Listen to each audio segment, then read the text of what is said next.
ISC Serdam Newsweek. Untuk saat ini, ibadah ISC Serdam dilakukan hanya satu kali setiap hari Minggu pukul 9 sampai pukul 10 waktu Indonesia Barat. Protokoler kesehatan untuk mengikuti ibadah tatap muka, tidak sedang sakit, demam, flu, dan batuk, berusia di antara 14 tahun sampai dengan 60 tahun, memakai masker, face shield selama ibadah, mencuci tangan dengan sabun yang disediakan, cek suhu tubuh sebelum masuk ruangan gereja, saat memberi salam dilarang bersentuhan, atur jarak duduk selama ibadah, langsung pulang selesai ibadah, dan jangan berkerumunan. Bagi jemaat yang mengikuti ibadah di rumah secara online, akan kami bagikan linknya melalui grup WA atau pribadi. Dan ada perubahan jadwal tayang ibadah secara online, yaitu pukul 9 setiap hari Minggu. Semua ibadah tengah minggu dengan berkumpul di suatu tempat untuk sementara waktu ditiadakan dan dihimbau tetap mengikuti aturan pemerintah untuk menjaga physical distancing. Untuk kegiatan komsel atau DC dapat dilakukan melalui aplikasi online seperti Zoom atau Google Meeting sesuai kesepakatan dengan komsel atau DC saudara. Bagi saudara yang membutuhkan pelayanan jemaat seperti doa dan besuk sementara ini dapat menghubungi ketua komsel atau DC saudara. Bagi saudara yang beribadah online, persembahan dapat ditransfer ke rekening berikut.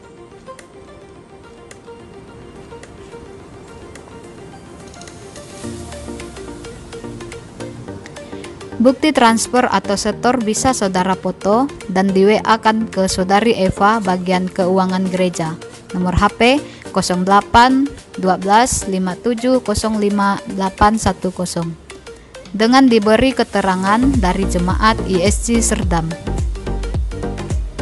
Bagi jemaat yang beribadah di gereja, amplop persembahan dapat diambil di pintu masuk dan persembahan dapat dimasukkan dalam kotak persembahan di belakang setelah ibadah selesai.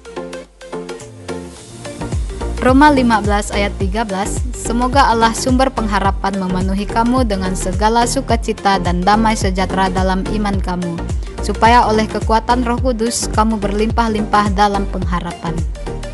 Dalam masa adaptasi kebiasaan baru ini, tetaplah menjaga kesehatan dan mengikuti protokol perlindungan kesehatan diri yang sudah dianjurkan pemerintah bila keluar rumah. Jangan lupa tetap jaga persekutuan dengan Tuhan. Selamat hari Minggu, terima kasih atas perhatiannya. Salam damai sejahtera, Tuhan Yesus memberkati.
Mari sama-sama kita berdoa di depan Tuhan.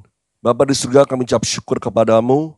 Terima kasih buat segala pemberianmu. Terima kasih buat segala pertolonganmu, pemeliharaan yang kau berikan buat kami semua. Hari ini kami kembali beribadah di hadapan-Mu Tuhan. Walau kami juga beribadah di rumah kami masing-masing, Tuhan kami percaya Engkau juga hadir bersama dengan kami. Roh-Mu yang kudus menerangi hati dan pikiran kami, supaya kami boleh menerima pewahyuan baru daripada-Mu. Kami boleh memperoleh hikmat, marifat daripada-Mu Tuhan dan menerangi hati dan pikiran kami, supaya firman-Mu Tuhan makin berbicara di hati kami masing-masing ya Bapa. Bapa berkati kami semua, juga berkati hamba-Mu yang tidak ada apa-apanya ini Tuhan, oleh karena pertolongan-Mu, kuasa kasih karunia-Mu dan urapan-Mu untuk membawakan firman-Mu ke tengah-tengah umat-Mu ya Allah. Terima kasih Tuhan Yesus, kami ucap syukur bahwa segala kebaikan, rahmat, anugerah yang luar biasa di dalam nama Yesus, haleluya. Mari sama-sama katakan amin. Shalom. Apa kabar saudara kasih dalam Tuhan Yesus? Saya percaya saudara semua tetap dalam keadaan baik, sehat semua saudara, dan saudara tetap terlindungi oleh kasih karunia Tuhan dan oleh kuasa darah Yesus saudara ya. Dan tetap dalam masa-masa ini tetap kita jaga kesehatan kita dengan baik-baik, dengan sungguh-sungguh, dan mengikuti protokol kesehatan yang sudah ditetapkan oleh pemerintah negara kita Indonesia saudara. Nah, saya mau tetap melanjutkan firman Tuhan. Ya kalau minggu lalu kita sudah bahas mengenai Yesus adalah Tuhan buat semua orang saudara ya.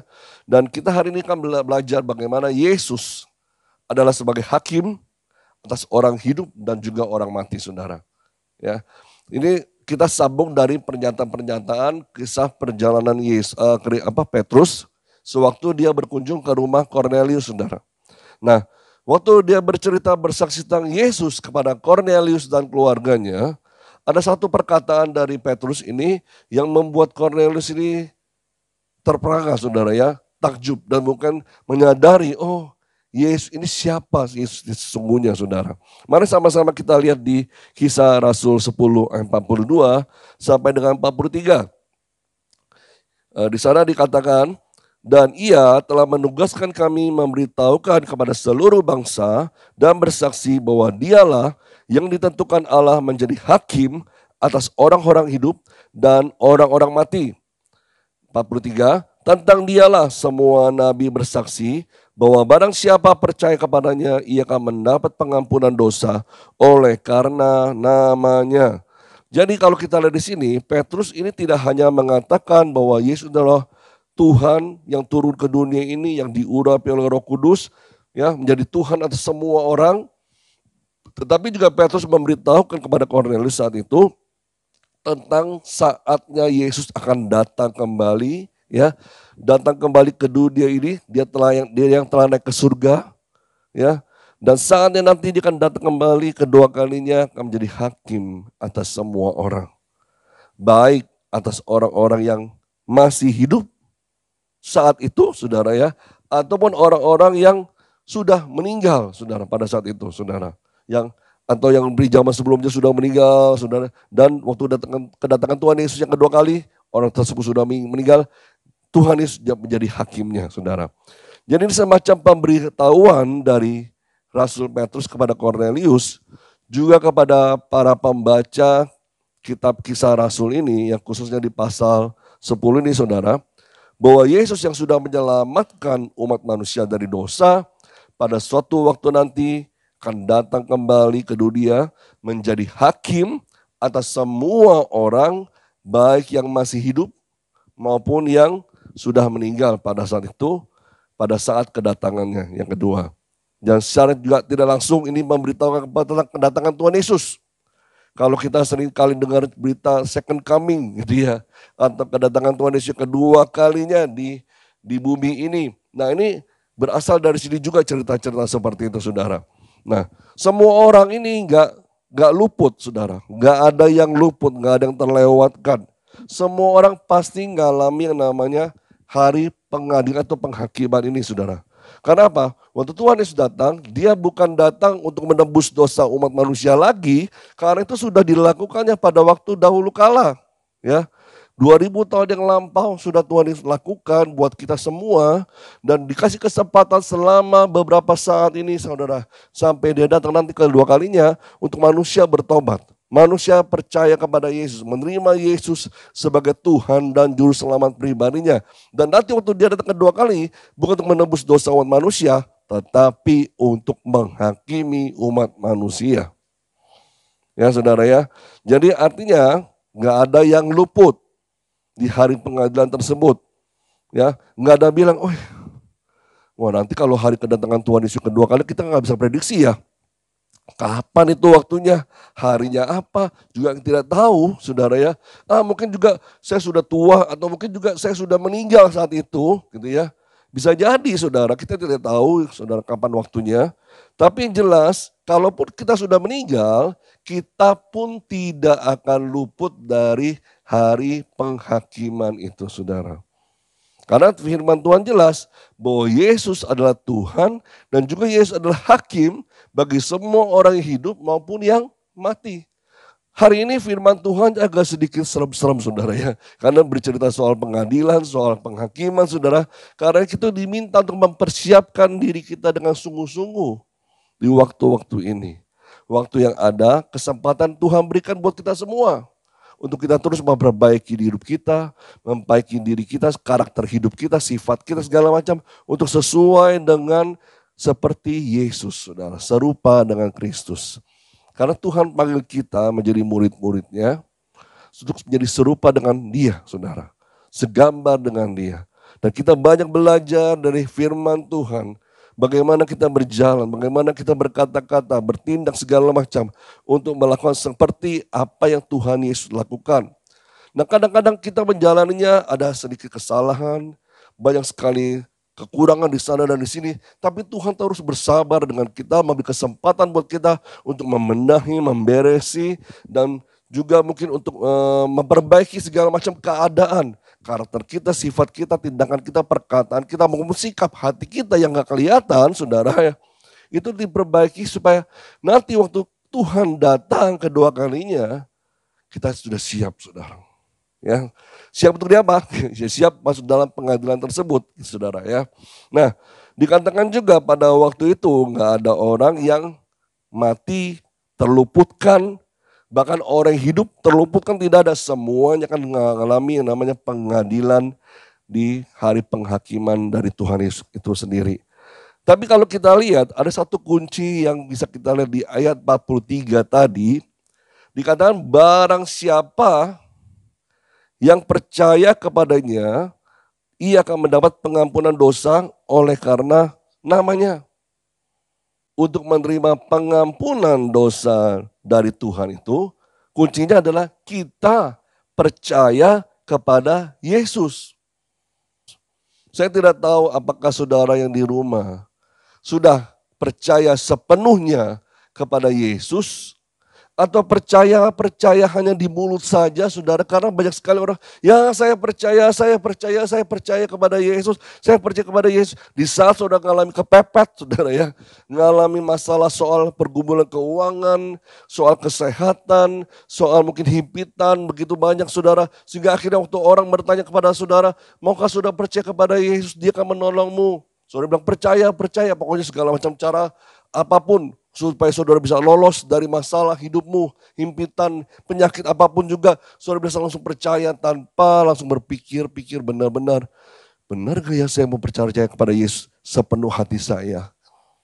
Ya, kalau kita benar-benar percaya kepada Yesus, ya, percaya bahwa Yesus adalah Tuhan dan Juru Selamat yang telah menebus dosa-dosamu, juga dosa seluruh umat manusia, dengan memberikan nyawanya kepada kita sebagai ganti dosa-dosa kita dan seluruh dosa-dosa kita dan kejahatan-kejahatan kita saudara. Dia adalah Tuhan yang turun ke dunia ini untuk menebus dosa manusia, menyelamatkan kita saudara. Percaya kepada Tuhan Yesus artinya juga kita mau menyerahkan seluruh kehidupan kita kepada Yesus sebagai Tuhan dan sebagai pemegang kedaulatan penuh atas hidup kita dan bukan diri kita lagi saudara yang berdaulat, yang memegang kendali saudara. Selama ini kita berpikir, saya ikut Tuhan. Saudara banyak diiming-imingi mungkin dengan firman Allah soal berkat, ya, soal kelimpahan dan segala macam. Akhirnya saudara jalan bersama dengan Tuhan, saudara akan mengalami, kok saya nggak mengalami namanya kelimpahan ya? Kok saya mengalami namanya malah sengsara gitu ya. Saudara mengalami suatu kenestapaan dalam kehidupanmu dan saudara akhirnya stres. Tinggalin Tuhan Yesus. Saudara belum kenal Yesus yang sesungguhnya. Saudara belum kenal Tuhan yang sesungguhnya. Tuhan tidak berjanji jalan yang kita lewati selalu mulus. Tuhan tidak berjanji bahwa kita akan selalu diberkati berlimpah-limpah terus-menerus sampai nggak pernah ngalami kesusahan segala macam. Tuhan tidak pernah ngomong kalau kita nggak pernah akan ngalami namanya proses, wah kita pasti happy terus, nggak pernah. Saudara, kalau sudah sering dengar firman Tuhan yang seperti itu firman Tuhan yang tidak ada di dalam Alkitab, saudara. Ya mungkin itu hanya sekilas beberapa ayat-ayat saja yang saudara dengar sebagai cuplikan-cuplikan aja atau diambil begitu saja untuk mengenal kepada Yesus. Tapi bukan itu inti sebenarnya, saudara. Dikala engkau percaya kepada Yesus, di saat engkau mengalami kesukaran, kelemahan, ya mungkin engkau mengalami juga kesusahan dalam hatimu, disitulah ada Yesus yang menemanimu, yang memberikanmu kekuatan, yang memberikan kita keteguhan dalam iman kita terus berjalan, walaupun mungkin dalam penganiayaan, tetap kuat karena apa? Ada Yesus bersama kita. Kalau kita mempercayai hidup kita, kedaulatan penuh ada di dalam tangan Tuhan. Saya percaya apapun keadaan kondisi kita, Tuhan tahu. Dan Tuhan tahu persis bagaimana membentuk kita, menjadikan kita seindah mungkin di hadapan Tuhan. Pada zaman para rasul, pada zaman dulu saudara ya, apakah mereka hidupnya selalu happy? Mungkin happy juga iya. Tapi mereka juga mengalami namanya penganiayaan. Lalu kalau begitu, gitu ya, apakah Tuhan sengaja membiarkan itu terjadi? Mungkin bisa jadi seperti itu saudara. Tapi Tuhan juga tahu kapasitas setiap orang, ya, sekuat-kuatnya setiap orang, semampu-mampunya setiap orang, supaya tetap orang itu punya iman yang semakin kuat, iman yang tidak mungkin goyah, iman yang semakin mantap di hadapan Tuhan. Ya saudara ya, di sini kita belajar soal kita percaya kepada Tuhan Yesus di saat kita lagi senang maupun di saat lagi susah. Percaya hidup kita ada dalam genggaman Tuhan, dalam kedaulatan Allah.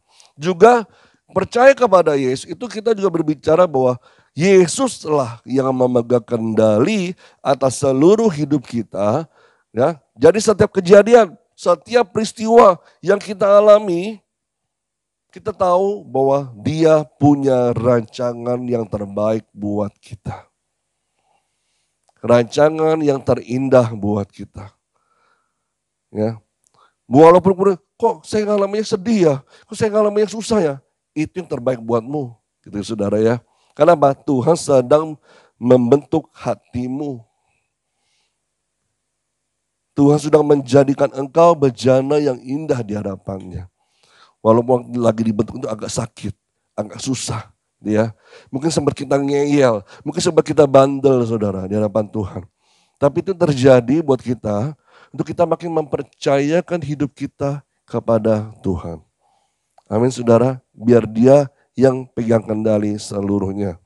Nah, karena para murid juga sudah mengetahui tentang hal ini, bahwa Yesus itu tidak hanya sebagai Tuhan saja, tetapi juga pada saatnya nanti Yesus akan datang lagi ke dunia ini menjadi hakim bagi semua orang. Jadi mereka tuh tidak pernah berhenti memberitakan keselamatan dari Yesus Kristus kepada banyak orang. Ya, tidak hanya mereka dengar amanat perintah dari Tuhan, pergilah jadikanlah semua bangsa muridku gitu sudah. Bukan hanya itu, tapi mereka juga tahu persis bahwa nanti Yesus waktu datang ke dunia ini dia akan menghakimi semua orang. Bayangkan kalau seluruh manusia di muka bumi ini tidak mengenal Yesus, banyak yang tidak mengenal Yesus, banyak yang tidak percaya kepada Yesus. Hanya segelintir orang saja yang diselamatkan, saudara ya. Hanya beberapa orang, saudara ya. Betapa menyedihkannya sekali, saudara. Seluruh dunia ini ciptaannya Tuhan, manusia ciptaan Tuhan, akhirnya masuk ke dalam kerajaan kegelapan. Masuk dalam kerajaan neraka, saudara. Binasa selama-lamanya. Apa kita yang sudah percaya kepada Yesus akan tega membiarkan banyak orang tersesat, terhilang, yang mereka salah dalam melangkah, dan mereka tidak tahu selama ini mereka berjalan kepada jurang neraka, saudara.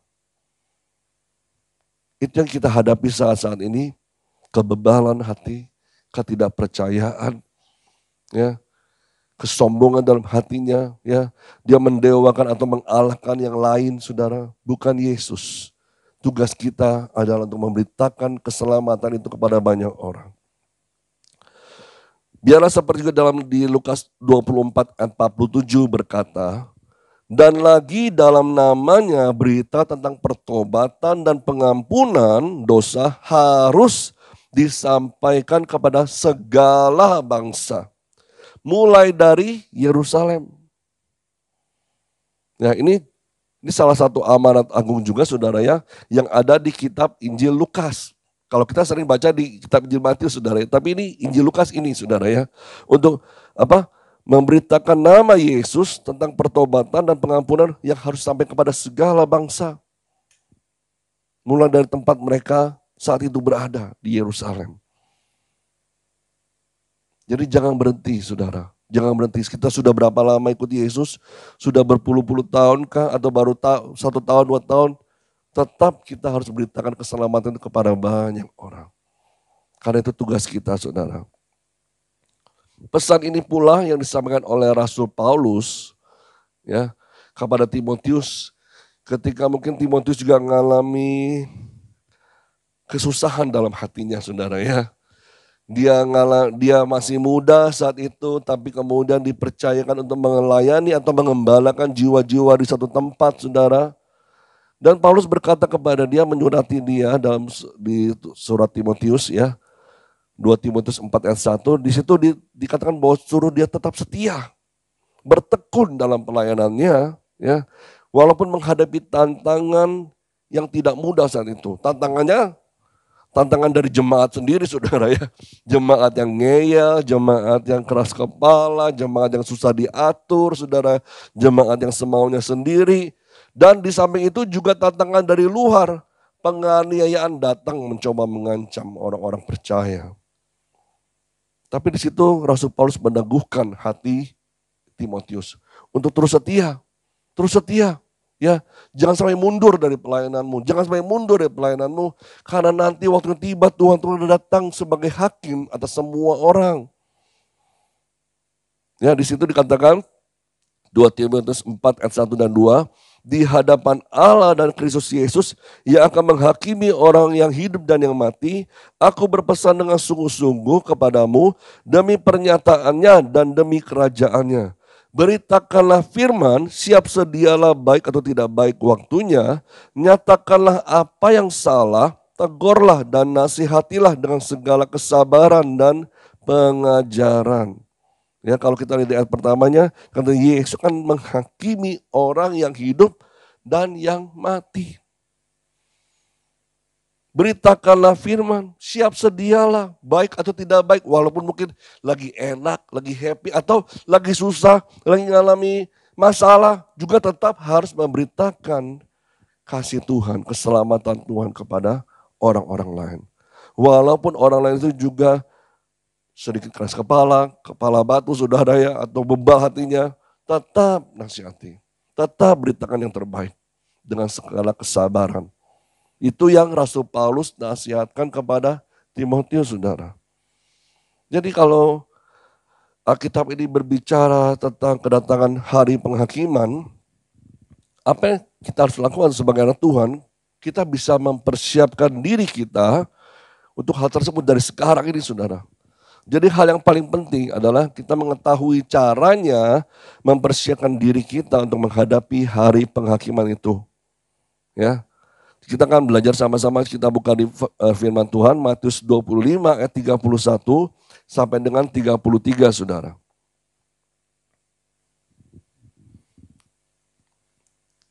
Ya. Apabila anak manusia datang dalam kemuliaannya dan semua malaikat bersama-sama dengan dia, maka ia akan bersemayam di atas tahta kemuliaannya. Lalu semua bangsa akan dikumpulkan di hadapannya dan ia akan memisahkan mereka seorang daripada seorang sama seperti gembala memisahkan domba dari kambing. Dan ia akan menempatkan domba-domba di sebelah kanannya dan kambing-kambing di sebelah kirinya. Wah, jadi ini kalau kita lihat ini ya, saat-saat kedatangan Tuhan Yesus yang kedua kalinya di muka bumi. Wah, agak-agak sedikit ini saudara ya, menjelaskan. Enggak saudara, tapi kalau kita percaya kepada Yesus, kita terus tekun di hadapan Tuhan, jangan takut. Ya, kita harus tetap percaya bahwa Yesus menyertai kita dan kita adalah menjadi bagian dalam kerajaan Tuhan. Nah kalau kita lihat di sini, ya, disinilah mulai terjadi suatu pemisahan yang akan dilakukan oleh Tuhan Yesus itu sendiri pada waktu kedatangannya kedua kali.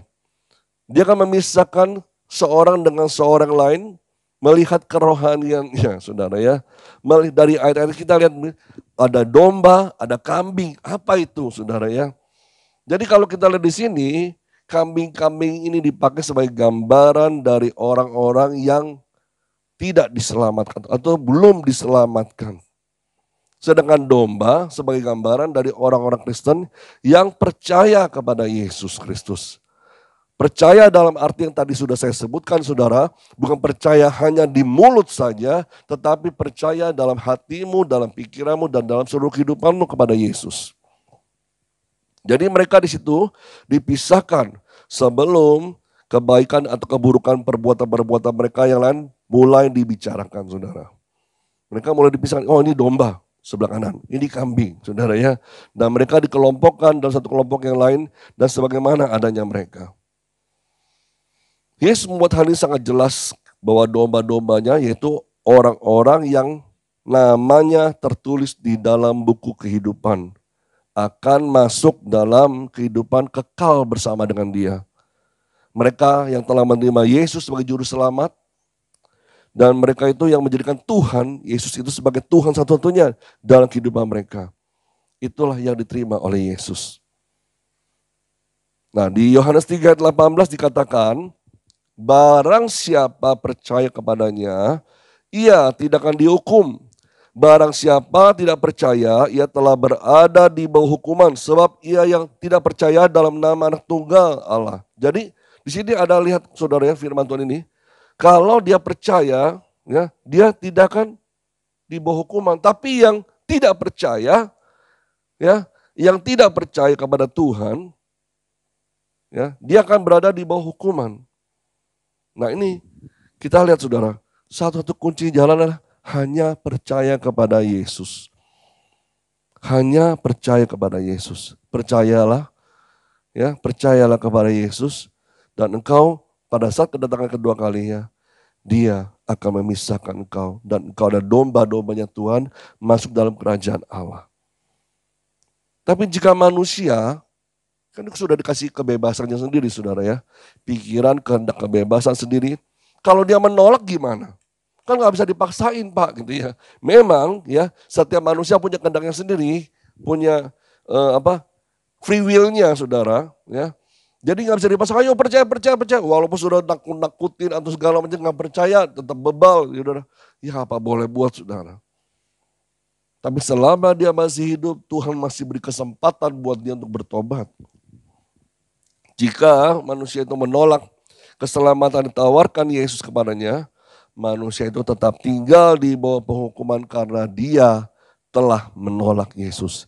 Dan tidak ada pertolongan atau harapan lainnya yang bisa menyelamatkan dia pada waktu Yesus dan kedua kalinya sudah terlambat saudara. Sudah terlambat.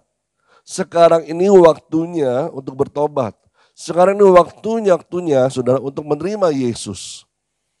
Tapi kalau tunggu nanti ya. Ada orang diinjili, oh nanti deh saya masih kuat, saya masih punya semangat, saya mau kerja dulu, saya mau segala macam, saya mau buat diri saya jadi kaya dulu, nanti Yesus itu nanti aja gitu. Setelah dia sudah berumur 50-60 tahun, udah mulai berkurang tenaganya, mulailah ikut Yesus. Tapi ternyata Belum apa-apa sudah dipanggil Tuhan. Jadi hatinya belum sepenuhnya percaya kepada Yesus, masih hanya di mulut saja. Saya tidak tahu bagaimana nasibnya saudara. Di sini saya tidak menghakimi orang tersebut, ya. Tapi kalau kita lihat di sini yang namanya percaya kepada Yesus itu perlu proses, perlu waktu saudara. Ya, kadang-kadang orang kita yang sendiri, kadang-kadang saudara rasa juga sudah dalam perjalanan hidupmu, di tengah masalah sudah jadi ragu sama Tuhan. Di tengah masalah imanmu jadi kendor sama Tuhan. Benar gak saudara? Ya. Justru ini Tuhan kasih waktu-waktu ini supaya terus hati kita diteguhkan. Iman kita diteguhkan untuk makin percaya kepada Tuhan kita, Yesus Kristus. Ya. Nah, orang yang menolak Yesus selama hidupnya di dunia ini, suatu hari dia akan berdiri di hadapan Allah, di hadapan Yesus, di mana Yesus sebagai hakimnya, ya, dan dia tidak bisa apa-apa saudara. Dia akan dicampakkan ke dalam lautan api, suatu tempat bagi penghukuman kekal. Seperti firman Tuhan di Wahyu 20 ayat 14 dan 15, dikatakan lalu maut dan kerajaan maut itu dilemparkanlah ke dalam lautan api. Itulah kematian yang kedua, lautan api. Dan setiap orang yang tidak ditemukan namanya tertulis dalam kitab kehidupan itu, ia dilemparkan dalam lautan api itu. Jadi kalau ada orang yang tidak tercantum namanya dalam buku kehidupan itu, ya akan dilemparkan dalam lautan api itu selama-lamanya saudara. Hanya satu kuncinya dari tadi sudah saya sebutkan saudara ya. Supaya kita bisa masuk dalam kerajaan Allah, yaitu percaya dan menerima Yesus Kristus sebagai Tuhan dalam kehidupan kita. Nah setelah itu apa yang terjadi saudara ya? Setelah dipisahkan tadi, kemudian Kristus akan mulai memperhatikan pekerjaan dari masing-masing orang. Pekerjaan itu menunjukkan keadaan mereka yang terhilang atau selamat saudara. Tindakan mereka bukan hanya kata-kata saja. Wah mungkin kata-katanya bagus, kata-katanya luar biasa saudara ya. Banyak orang punya kata-katanya bagus saudara ya. Sepertinya orangnya baik ya, gitu ya. Iya kata-kata sopan, wah orangnya ini perhatian ya. Kita tidak tahu hatinya bagaimana. Pikirannya seperti apa kita tidak tahu. Yang saudara lihat hanya kata-katanya, yang saudara lihat hanya penampilan luarnya. Tapi itu semua tidak cukup. Ya. Tidak cukup hanya kata-kata saja, ya. Tapi apa yang Tuhan lihat adalah rohaninya mereka, keadaannya. Orang yang kepahitan mungkin dari luar bisa berkata bagus segala macam, baik-baik semua keadaannya, tidak kelihatan saudara. Tapi hatinya penuh kepahitan, hatinya penuh kecewaan, hatinya penuh kemarahan. Siapa yang tahu? Ya, di Yohanes 5 ayat 28, mari kita lihat sama-sama sampai dengan ayat 30. Janganlah kamu heran karena hal itu, sebab saatnya akan tiba bahwa semua orang di dalam kuburan akan mendengar suaranya, dan mereka yang telah berbuat baik akan keluar dan bangkit untuk hidup yang kekal. Tetapi mereka yang telah berbuat jahat akan bangkit untuk dihukum. Aku tidak dapat berbuat apa-apa dari diriku sendiri. Aku menghakimi sesuai dengan apa yang aku dengar. Dan penghakimanku adil, sebab aku tidak menuruti kehendakku sendiri, melainkan kehendak Dia yang mengutus aku. Jadi kalau kita lihat penghakiman dari Tuhan Yesus itu sangat-sangat adil. Tidak berat sebelah. Karena Dia tahu persis apa yang terjadi dan apa yang sudah kita lakukan, ya itu semua terekam. Nah kita lihat sama-sama juga di Filipi 2 ayat 12, ya.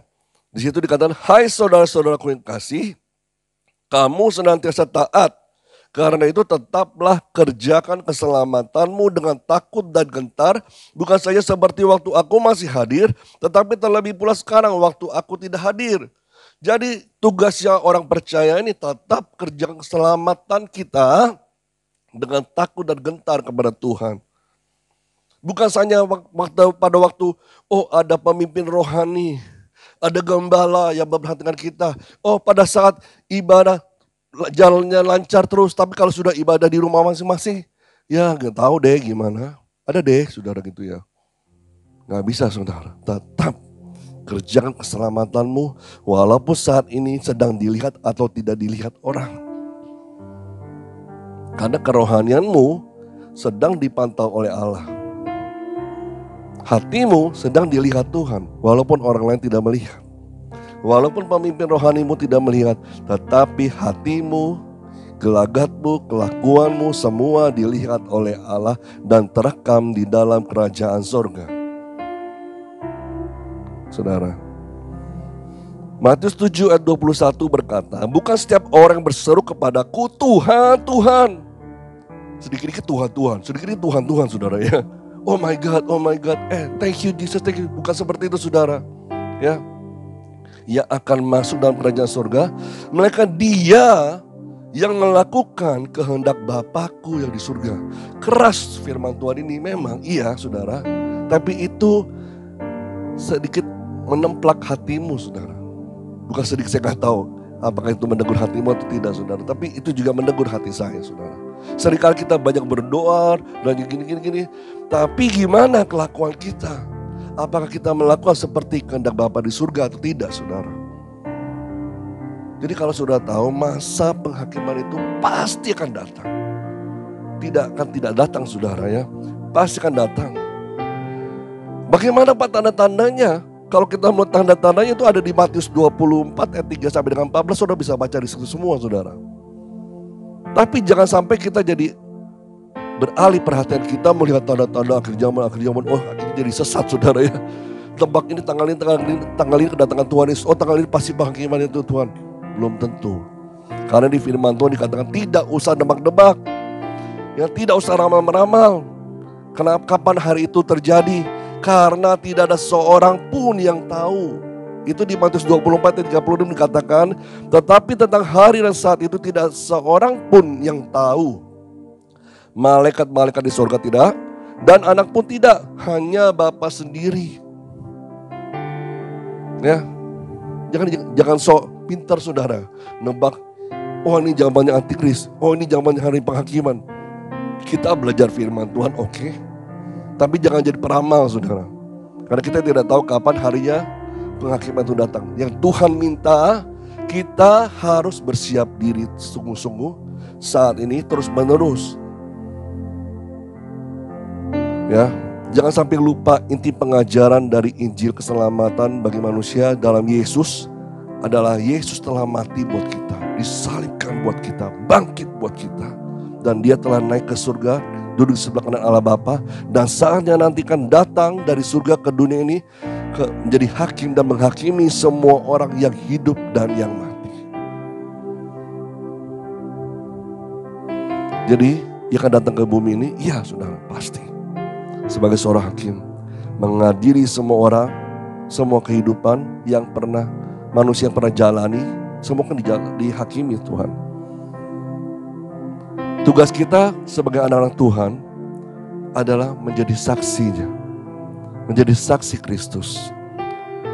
Jangan egois, ya. Jangan mau menang sendiri. Saya sudah percaya, udah nggak peduli sama orang lain. Bawalah kabar berita keselamatan ini ke seluruh dunia, ke semua orang yang sudah bisa jangkau, semua orang yang sudah bisa sentuh, saudara yang bisa ngomong sama mereka, ke semua orang yang membutuhkannya. Untuk kita terus bergiat saudara dalam pemberitaan Injil ini. Jangan menyerah. Tantangan memang ada, ya, bisa datang kapan saja terhadap setiap kita yang percaya pada Tuhan. Tetapi firman-Nya selalu menghibur kita dan sangat mendorong kita. Dalam 2 Timotius 4 ayat 5 ayat terakhir nih saudara, kuasailah dirimu dalam segala hal, sabarlah menderita, lakukanlah pekerjaan pemberitaan Injil dan tunaikanlah tugas pelayananmu sampai selesai saudara. Ya, jangan sampai semampu saya, sekuat saya, sampai saya happy lah. Bukan, tidak sesuai dengan perasaan saudara. Kita melayani bukan karena perasaan, lagi happy, lagi sedih, tapi sesuai dengan waktu yang Tuhan berikan buat kita. Ada waktu, ayo datang melayani Tuhan. Berikan terbaik buat Tuhan. Ini waktunya kita berikan untuk kemuliaan nama Tuhan, saudara. Amin. Mari sama-sama kita berdoa di hadapan Tuhan. Sebelum kita berdoa, kita akan satu lagu. Berikanlah kepada kami Tuhan hati yang mengasihi atas jiwa-jiwa yang terhilang.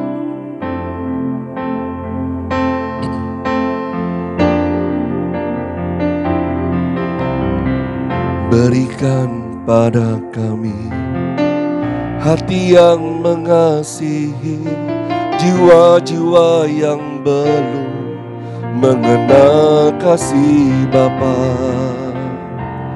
Mereka yang dalam gelap, mereka yang tersesat, hati kami iba seperti hatimu Yesus.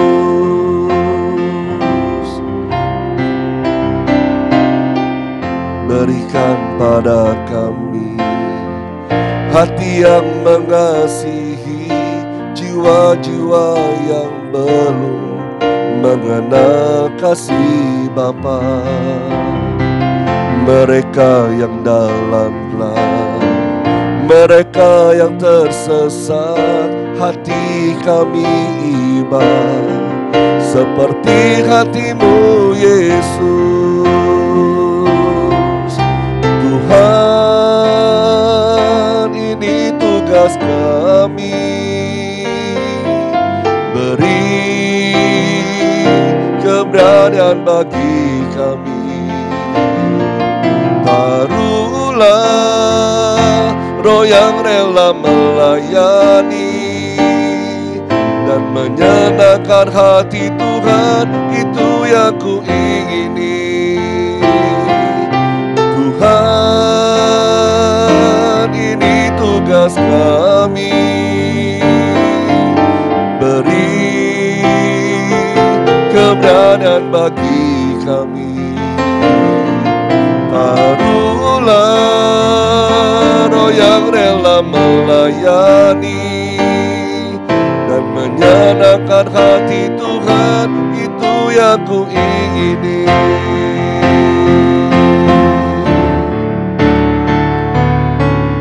Tuhan, ini tugas kami, beri keberanian bagi kami. Taruhlah roh yang rela melayani dan menyenangkan hati Tuhan, itu yang ku ingini. Dan menyenangkan hati Tuhan, itu yang ku ingini. Dan menyenangkan hati Tuhan, itu yang ku ingini. Ini doa kami ya Tuhan, karena kami tahu hatimu begitu mengingini banyak orang yang bertobat, banyak orang untuk diselamatkan. Karena waktunya akan tiba nanti kau datang ke dunia ini bukan sebagai penebus lagi ya Tuhan, tapi sebagai hakim atas manusia ya Allah. Biarlah banyak orang saat ini Tuhan menerima Yesus sebagai juru selamat pribadi mereka, percaya sepenuhnya kepada Engkau ya Tuhan, dan menjadi Engkau sebagai Tuhan dan Raja dalam kehidupan mereka ya Allah. Pakai kami sebagai alat-Mu ya Tuhan, untuk memberikan Injil keselamatan kepada banyak orang. Karena kami melihat masih banyak jiwa-jiwa terhilang, jiwa-jiwa dalam gelap, jiwa-jiwa tersesat yang membutuhkan kasih Yesus, yang membutuhkan keselamatan ya Allah. Bapa ya Bapa, taruh di hati ini hati penuh belas kasihan, seperti hati-Mu ya Tuhan, yang penuh dengan berbelas kasihan kepada jiwa-jiwa terhilang, jiwa-jiwa yang haus akan Engkau, yang selama ini mereka dibutakan oleh ilah-ilah zaman. Mereka tersesat dalam jalan-jalan yang salah. Mereka selama ini melangkah dengan kesombongan, keyakinan mereka yang salah ya Tuhan. Engkau balikan mereka untuk mereka bertobat dan menerima Yesus sebagai juru selamat pribadi mereka ya Allah. Berikanlah Tuhan waktu-waktu ini kesempatan buat mereka untuk bertobat. Masih banyak orang perlu dilayani, masih banyak orang yang perlu dijangkau oleh kasih Kristus ya Allah. Kami percaya Kau mencurahkan lawatan-Mu Tuhan saat ini Tuhan, walaupun di tengah-tengah wabah COVID ini Tuhan. Kami percaya Kau akan menyelamatkan jiwa-jiwa ini. Kau percaya Tuhan, Kau percaya Tuhan menyelamatkan orang terhilang ini Tuhan, di dalam nama Yesus Kristus. Terima kasih Tuhan, jadikan kami sebagai alat kerajaan-Mu ya Allah, untuk terus berani bersaksi, terus berani memberitakan tentang Yesus kepada mereka. Keselamatan dari Allah kepada jiwa-jiwa ini ya Allah. Terima kasih Tuhan Yesus. Oleh karena kasih karunia-Mu Tuhan, kami percaya seluruh teman-teman kami, anggota keluarga kami pun yang belum mengenal Yesus akan mendengarnya dan menjadi percaya kepada-Mu. Seluruh orang-orang di sekitar kami Tuhan, mereka mendengar tentang Engkau dan menjadi percaya kepada-Mu ya Yesus. Terima kasih Tuhan. Lawatlah negeri ini, lawatlah kota ini dengan penuh kemuliaan daripada-Mu ya Tuhan. Biar keselamatan sampai ke ujung-ujung bumi, bahkan sampai ke seluruh dunia ini ya Allah. Kami juga berdoa terus Tuhan, untuk wabah corona ini Tuhan. Biarlah saat-saat ini kalau pemerintah sedang terus ingin menguji tentang vaksin atau obat untuk pencegahan COVID-19 ini ya Allah, biar itu segera terlaksana ya Bapa. Dan bisa obat itu atau vaksin itu Tuhan bisa dipakai untuk seluruh masyarakat Indonesia ini, bahkan sampai ke sedunia ya Tuhan. Sehingga banyak orang disembuhkan, banyak orang dipulihkan ya Allah, mengalami kuasa Allah yang luar biasa. Kami percaya ada campur tangan-Mu Tuhan di tengah-tengah ini semua, sehingga banyak orang bertobat, banyak orang menerima Yesus Kristus, banyak orang diselamatkan oleh kasih-Mu ya Tuhan. Dan kami juga berdoa untuk keadaan negeri Indonesia ini Tuhan, dijauhkan dari segala resesi ya Bapa, sehingga ekonominya dipulihkan kembali. Banyak orang akan bekerja, banyak orang akan berusaha lagi Tuhan, dan semakin berkembang dan semakin maju lagi oleh karena kasih karunia-Mu ya Tuhan. Terima kasih Tuhan Yesus, kami syukur padamu. Saat ini kami juga berdoa bagi setiap keluarga demi keluarga. Anak-anak-Mu Kau yang lindungi Tuhan, Kau jagai, Kau berkati mereka Tuhan, satu persatu ya Bapa, oleh karena kasih karunia-Mu yang berlimpah-limpah. Yang sekolah, yang kuliah Kau juga berkati ya Tuhan. Terima kasih Bapa, ucap syukur. Dan saat kami menerima berkat terbaik daripada-Mu ya Allah. Dan biarlah berkat dari Allah Bapa, kasih Tuhan Yesus Kristus, dan kuasa Allah Roh Kudus menyertai kita semua. Dan sekarang sampai selama-lamanya, sampai Tuhan Yesus datang kedua kalinya menjemput kita semua di awan-awan yang permai. Kita semua telah diberkati Tuhan, sama-sama katakan amin. Selamat hari Minggu saudara kasih. Tuhan Yesus berkati. Salam damai sejahtera. Haleluya.